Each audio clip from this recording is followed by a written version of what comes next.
Olá, queridos ouvintes, tudo bem? Meu nome é Isabela Martins e hoje a gente vai tratar sobre transplante de órgãos. O que diz o Espiritismo? Lá vem a gente com mais uma polêmica. Mas afinal de contas, onde encontramos alguma coisa nas obras básicas que falem sobre a temática?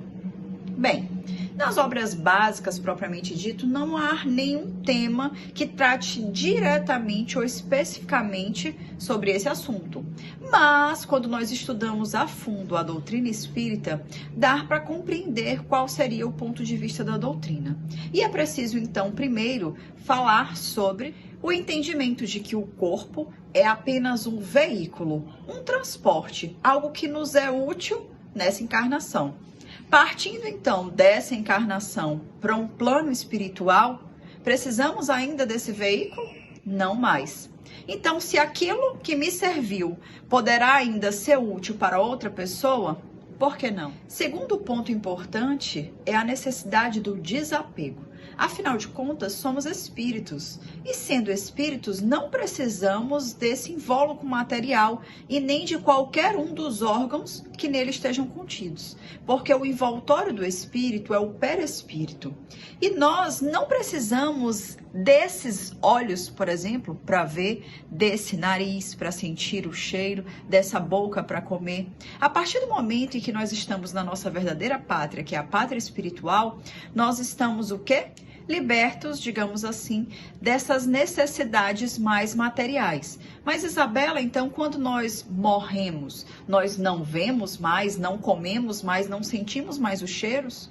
Sentimos sim, e vemos sim, porém não da mesma forma. Quando aprofundamos o estudo acerca do perispírito, que é o envoltório do espírito, e faz essa ligação espírito-corpo, nós entendemos que ele é o responsável pelas nossas sensações, pelas percepções que temos do mundo. Então, estando apenas no plano espiritual, é com o perispírito que vemos, que ouvimos e que sentimos todas as sensações. Mas talvez a coisa mais importante e necessária no momento de um transplante é entender o outro lado, o lado de quem vai fazer a doação daqueles órgãos. Por que isso é tão importante? Porque, na verdade, é necessário que aquele espírito tenha compreendido isso e se desapegado de tudo. Sabemos que quando desencarnamos, ficamos apegados a coisas tão pequenas como um relógio, uma roupa. Imagine a um órgão. Então, às vezes, esse processo dificulta bastante esse trabalho do transplante, por exemplo. Então, o ideal é conversar com seus familiares e entender a posição deles com relação a isso. Caso ele ainda seja muito apegado e tenha dificuldade de se desfazer, de entender que isso aqui é apenas um veículo e que após o desencarne não vai servir para nada, então melhor deixar como está e enterrá-lo sem que nada seja retirado. Porque isso pode prendê-lo por muito mais tempo aqui, impedindo que ele possa partir em paz. Tem uma obra da Joana de Ângeles, psicografado por Divaldo Franco, intitulada Dias Gloriosos. Nessa obra, ela vai falar no capítulo 11 sobre o transplante de órgãos. E olha só que coisa interessante e bonita que a Joana coloca pra gente. À medida que a ciência e a tecnologia ampliam o número de instrumentos para melhores maneiras de viver, também facultaram a diminuição de muitos sofrimentos, a superação de alguns, a anulação de terríveis flagelos que periodicamente dizimam milhões de vidas. Ou seja, o transplante de órgãos ele veio para colaborar, para dar uma sobrevida para alguns espíritos que dela ainda necessitam. Então, se podemos colaborar com a evolução de alguém, por que não? O espiritismo ele é baseado em 3 pilares. E um desses pilares é a ciência.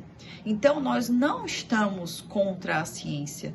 Tudo aquilo que vier para o nosso progresso, para a nossa melhoria e para a nossa evolução, por que não fazer? Sabemos que a nossa encarnação é um bem precioso. E às vezes, por algum motivo, seja uma prova ou uma expiação, ela se esvai. Inúmeros problemas de saúde nos prejudicam e nos fazem ter uma vida um tanto quanto complicada. Modificações e transformações morais acontecem a todo momento, desde o momento em que nascemos até no momento em que desencarnamos. Então, todo dia é dia de crescer, de evoluir. Ao desencarnarmos, não levaremos nenhum desses órgãos. Tudo fica para trás. Se vidas puderem ser salvas, por que não?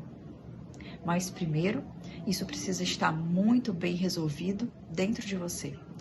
E se você decidir por doar, precisa conversar com seus parentes e amigos e deixar claro que essa é a sua vontade. E ela precisa ser respeitada.